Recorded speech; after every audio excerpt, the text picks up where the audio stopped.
Well, good afternoon, everyone. As a result of yesterday's announcement from the government, we are so close to flinging wide the doors and saying, come back to church. But we're not quite there yet. In fact, this morning I ran into Shona, and let me tell you, everything within me wanted to give her a big hug, but I held off. It's just so good to see people in real life. So, Shona is here. Come over and say hi, and she's going to greet you.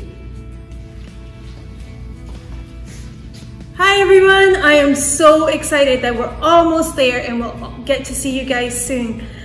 Just can't wait to be able to see people in person and worship together as a church family in person again.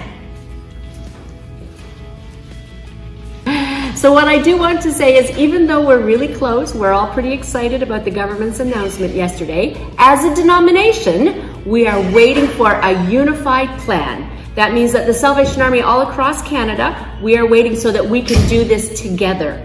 So, as Oshawa Temple, we are already in discussion with our divisional headquarters, and they're being very supportive, and they, like us, are pretty excited for all of this to be back, to be opened up again. That means that there are certain details that we have to take care of. We're at the church this morning, as you can see, and there's a lot of preparation. Physical distancing markers on the floors, in the parking lot, in some of the pews. We have to train a team of ushers, make sure we've got lots of hand sanitizers, face masks. In fact, we'll have a representative from Durham Health walk through the building with us. So there's a lot of details, and then there's the piece of organizing what our live stream service is going to look like in the sanctuary. So what we suspect will happen is, this coming Sunday, first of all, it will be an online service as we have been having since March. So this Sunday, no changes, except that David and I will be here for the first few minutes live to greet you. And then hopefully within the next couple of Sundays, we will be ready to welcome you back. When that does happen, you will be coming back via a platform such as Eventbrite. And that's important so that you can purchase a free ticket. I know that sounds so odd, doesn't it? We need a way for you to RSVP so that we can see the numbers. What we don't want to happen, since this is a fairly large congregation, is we really don't want to turn people away at the door. That will be hard, that will be sad. So if we have a way whereby you can reserve your place with your family members. If you're listening and you have a little bit of extra time in your hands, one of the needs we have right now, there are a few people in our congregation, not many, but a few who actually are doing very little with the internet. So in their case, we'll need to make some old-fashioned phone calls. So if you're available to help a team with those phone calls, then please just text the number on the bottom of your screen, let us know, and we will get you involved with that team to help out. So that is coming in the next little while. Let's continue to pray for God's continued blessings on us. Let's continue to pray for fresh vision from the Lord. I noticed as we opened the sanctuary doors this morning, I see these words, enter to worship and go forth to serve. Now, we've already been serving. The church hasn't been closed. The church never closes. The church isn't a building, but this building is precious to us. So we're saying enter here as a corporate gathering to worship and to continue going forth to serve as the hands and feet of Jesus.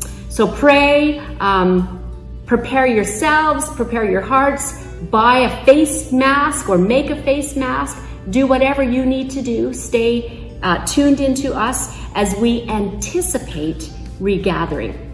I've been thinking a lot about this idea of preparation and anticipation, and especially in light of future or recent devastating images and the ongoing turmoil, especially in the United States.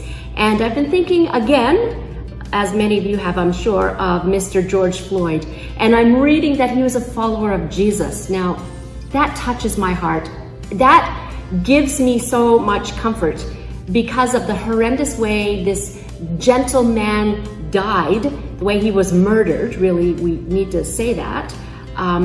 To picture him now in the presence of Jesus is comforting to me. So I've been thinking about heaven. And I don't mean the present heaven, which we can call the intermediate heaven or the temporary heaven. That is where we all go now if we're followers of Jesus and we die. The Apostle Paul said, to live is Christ, to die is even better. Or to be absent from the body is to be present with the Lord. So if we die now, we are in the presence of Jesus. And we don't know as much, actually, about that temporary heaven as we do about the final heaven. And that is the place when heaven, God's throne, heaven, meets earth, literally, and this earth is resurrected, is created anew. That place, when our bodies then are resurrected, if we're still alive today, they're made whole and no pain. If we've died, our loved ones who have died, their spirit will be joined with a resurrected body. And it's that place that I'm particularly excited about. And it's thinking about that place that I would encourage us to be preparing for and to be anticipating. Imagining a place where we know each other. There's lots of scriptures that says we will know each other. Where our bodies are healthy. You know, I've got lots of aches and pains, and unfortunately, I have some significant arthritis, and I feel it in my body. So to imagine that beautiful place, are you ready to go there? Are you preparing for heaven? Are you anticipating it? So my friends, in this time of excited anticipation, I want to remind you of all that we have as the people of God to look forward to. God bless you, and I pray that you have a truly amazing and productive day in the name of Jesus.